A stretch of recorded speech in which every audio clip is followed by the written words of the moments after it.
Hello and welcome to the MIB podcast. If you're new here, we're just three normal folks that talk about the popular political agenda in the modern society. And my name is Sebastian Risum. My name is Mikkel Nielsen. My name is Rasmus Prehn. Yes, and today we're gonna be discussing a very up-to-date topic, and that would be a sustainable diet. Yeah, and more specifically, the benefits of a plant-based diet over a meat-based one. Yeah, exactly. Yes. So for the last 2 days, we have been working on a project regarding eating plant-based and also sustainable. And at the start of this project, we actually made ourselves a veggie burger. Yeah. Based off of peas and potatoes. And how did that turn out? Yeah, so we received a recipe from our supervisor, so it basically, like you said, included primarily peas and potatoes, which in itself they're quite bland. Yeah. So to counter that, we added a lot of chili powder, and a lot of spices. Yeah, we basically had to change some stuff in the recipe, mainly the seasoning. Yeah. And what we did with the seasoning was we wanted to give it that kind of kick that meat has when you eat it. It kind of slaps you in the face if it's tasty. Yeah. And that's what we try to do with the chili, because it kind of builds up and really fills your mouth, so that you can actually taste that there is this burger inside of. Yeah, but a problem we encountered was with this beef, it didn't really have the right consistency. It was a bit dry. Yeah, really dry. Yeah. It was quite dry, and it just kind of it kind of just blended in with the rest of the burger. You know, the bread and the salad. You couldn't really feel there was a beef in the middle. Yeah. And to showcase our thoughts on the burger, we actually made an analysis, a sensory analysis of our thoughts on it, and what can we so that? You can see on the screen here, it shows that the way we rated the burger was, we gave it there was a bar which had points from 0 to 16. And then in the middle was 8, which is the optimal taste. And then on that, with that point system, we rated different categories of the beef. Saltiness, spiciness, and differentness. Yeah, and higher than 8 being too much, and lower than 8 being too little of something. Yeah, and you can see here we all pretty much mostly agreed. It was a bit too spicy. Yeah, it was a bit too spicy, maybe a bit too powerful. Yeah, but still, I think that the chili is a very important component in the burger, because it needs that kick. And in my opinion, a lot of vegetarian options don't have that kick, and that's what I'm missing. Yeah, when I'm eating plant-based. Yeah, that's correct. Also, you can see in the terms of consistency and stuff, we all can't agreed that it was too. It wasn't firm enough. Yeah, it was also really dry. With a normal burger patty or beef, when you cut into it or squish it a bit, some juices will flow out. Yeah, some fluid. It didn't do that with this one. It was just dry. It was just very dry, yeah. And that just resulted in the burger just all blending together.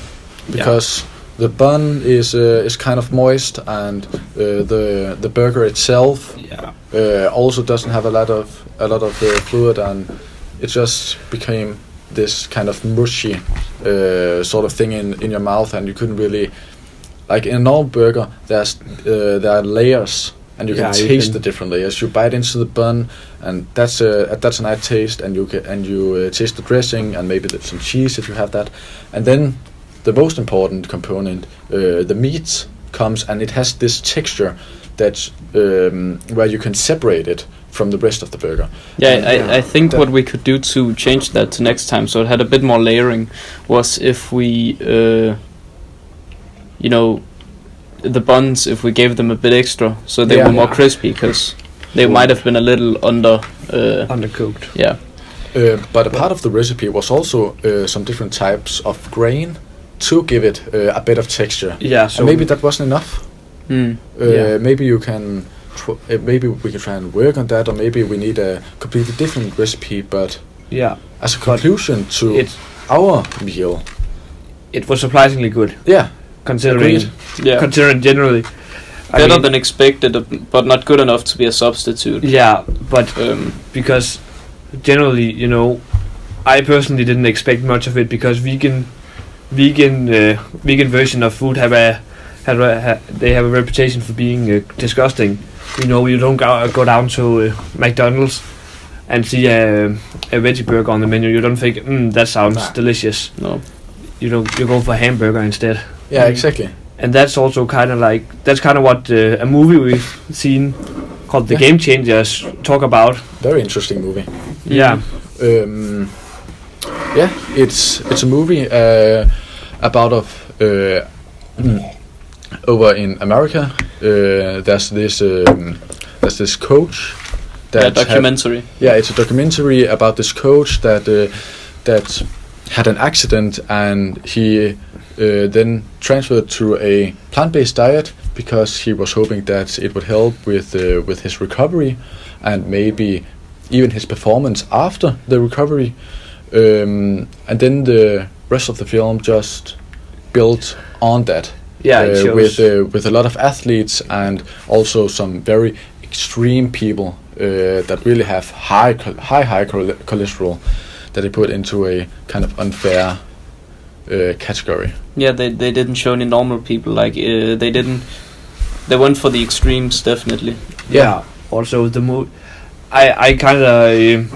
the movie was very, very biased against meat. They didn't have any defense for meat at all, any counter arguments, which kind of, at least I would personally say that it kind of invalidates a lot of the things they say, because they have no. It's kind of like if you want to prove how strong you are, you don't go win a fight against a guy in a wheelchair. No. You will prove how strong you are by maybe winning a fight against a professional boxer. Yeah, exactly. It's like the same with this. They have great analogy. They just attack meat without any defense for it. Yeah, and that's a big point of the movie, was how the meat industry is spitting out this propaganda about how meat is good for you and is necessary to grow muscles. Yeah, which they say is propaganda and stuff, but it's kind of what they're doing with plants. So they're kind of contradicting themselves. Exactly, they're creating this universe where it's black and it's white. No in between. Yeah, there's no in between. There's their way, which is the plant-based way. It's much healthier. You negate your chance of cardiac arrest and this and that. And over on the other side, you're just walking into an early grave. And that's just not a fair comparison, and that's just not how life is in reality. Yeah. Not only did they not have any defenses for people who eat meat, they didn't have any side effects of only eating a plant-based diet. And there must be some. Because, I know one example, Robert Downey Jr., he switched to it. He became vegan. And he honestly, he looks worse as a vegetarian than he did when he was a drug addict. Yeah.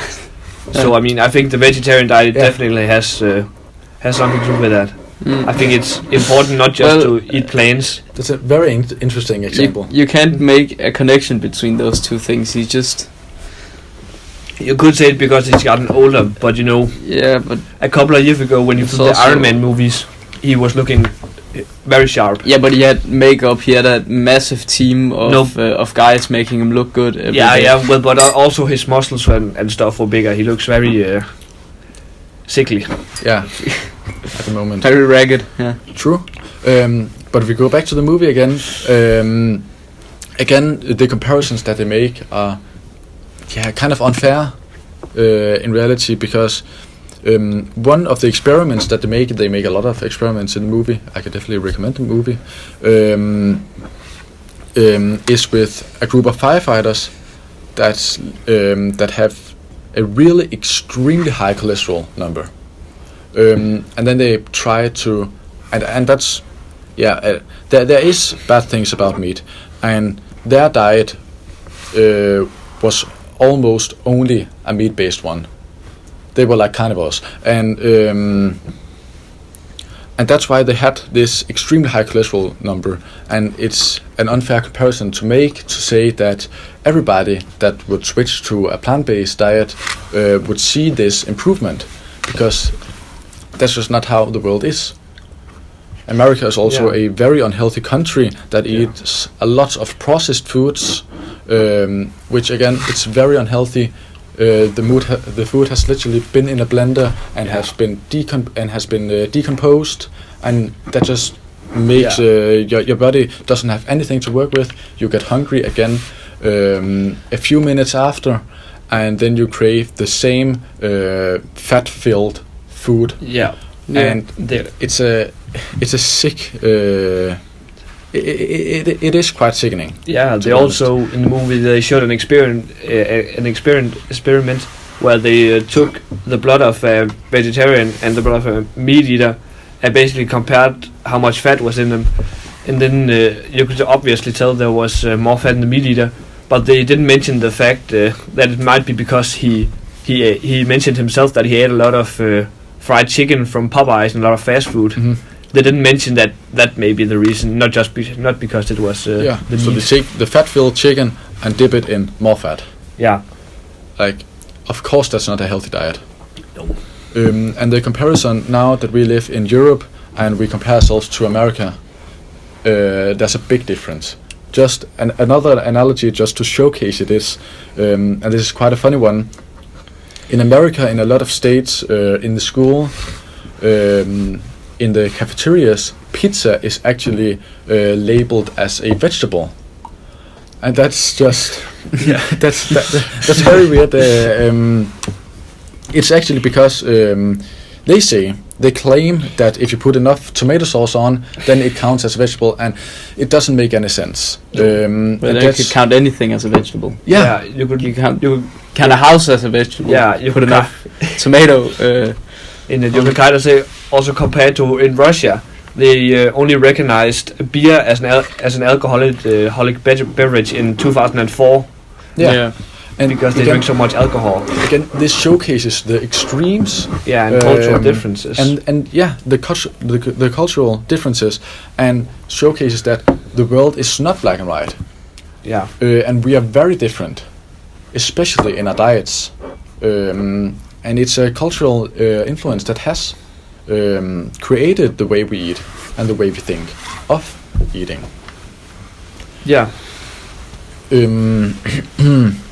So the movie's perspective is a radical one, if you could say that.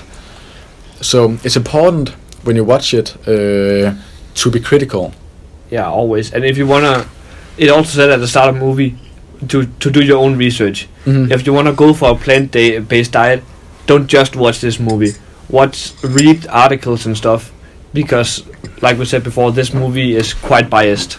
Yeah, it's also said in the start of the movie that there are some medical organizations that have supported it, if you can say that. Yeah. Called it true.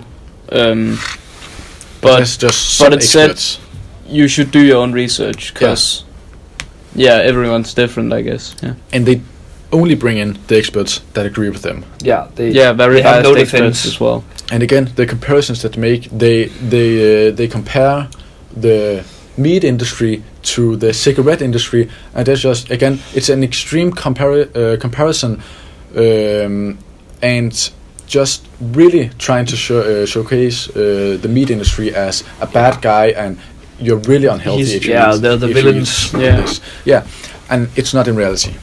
Yeah, they also try to they make a big point about how our ancestors were herbivores, meaning they basically primarily ate plants. And that's only plants. Yeah, it's not. Yeah. It's not true at all. They were famously hunter-gatherers. Yeah. As omnivores. Yeah. And there are still tribes in Africa that eat like this. That only meat. Yeah. Yeah, that only eats meat, and again, they're healthy. There's not a correct or incorrect way to eat. It's true that we need a lot of different things, but it makes it more important to eat variated, and that's what I have been raised with. I have always been told that I need to eat variated. I need to get this and this and this, and this amount of protein and this amount of carbohydrates and so on. Yeah. Yeah, we can also see that it's important to eat varied if we look at The food ministry. the food ministry or Fødevarebestyrelsen. Fødevarestyrelsen. Yeah, They released they also say you need to eat very varied. Yeah, they released an article also saying that you should only eat 300 grams of meat a week. Yeah. And focus more on eating plant-based and eating lenses and this and that. So of course it has some health advantages that are important to keep in mind, but it's not a rule. No, I also think their recommendations. I also think they're quite biased because they're produced by the government, and the government they have set what's it called, a greenhouse gas emission goal. They want us to decrease. Be neutral. Yeah, to be carbon neutral. And the meat industry is a giant producer of gas emissions. Yeah, it's about as big as the entire transport sector. Yeah, it's crazy. It's giant. And so they want us to eat less meat to decrease carbon emissions. Yeah. But that just begs the question, kind of, to conclude: is it possible for modern society to switch from a primarily meat-based diet to a plant-based one? Well, you'd have to change the way the public use vegan food. I think we got on it earlier that when you think of vegan food, normal meat eaters, when they think of vegan food, they think it's quite disgusting, and they think of being vegan as they have to sacrifice what they like. Taste. Yeah, sacrifice taste. what they like. Yeah, yeah. And it's kind of like vegan food doesn't necessarily have to taste bad. You can not necessarily, but I think a lot of the way I would prioritize having a good quality life and at eating the things that I want, even though it's not always the healthiest, and even though it's not the correct way of life. I think it's also important to just enjoy life. Sometimes, at least. Yeah. Again, I would just continue eating variated and trying to balance the different things. Yeah. Yes. But that's just my opinion. So, to conclude, I don't necessarily think it's possible for our modern society to switch entirely to an entirely plant-based diet. It's a giant transition. Yeah, it's a giant leap. And on a world basis, on a world scale, it's just not possible. Not at the moment. Not even not in the near future. Not even in the next 50 years. Yeah. But someday, maybe. But I personally don't think that we're ever gonna switch entirely from meat. But I do see us eating a lot more plants in the future compared to now, where we, at least a lot of people, primarily eat meat. Mm-hmm. Agreed. Yeah. But it's a decision that everyone has to make for themselves. Yeah. And I would say to the viewer, I would recommend the movie and stay critical towards it and make your own conclusion. Yeah. Is it possible that we're going to make the transition? Is it worth it? Does it make sense? Can we not make the meat industry more sustainable while still keeping it? Or do we have to make the transition to keep living on this earth? It's a hard question to answer. And I don't think we have the answer. No, we're gonna have to decide that each person has to decide that for themselves. And only time will tell what in reality ends up happening. Individuals. Yeah. So that was it from the MIB podcast for now. we'll see you in the next episode. Thank you for listening.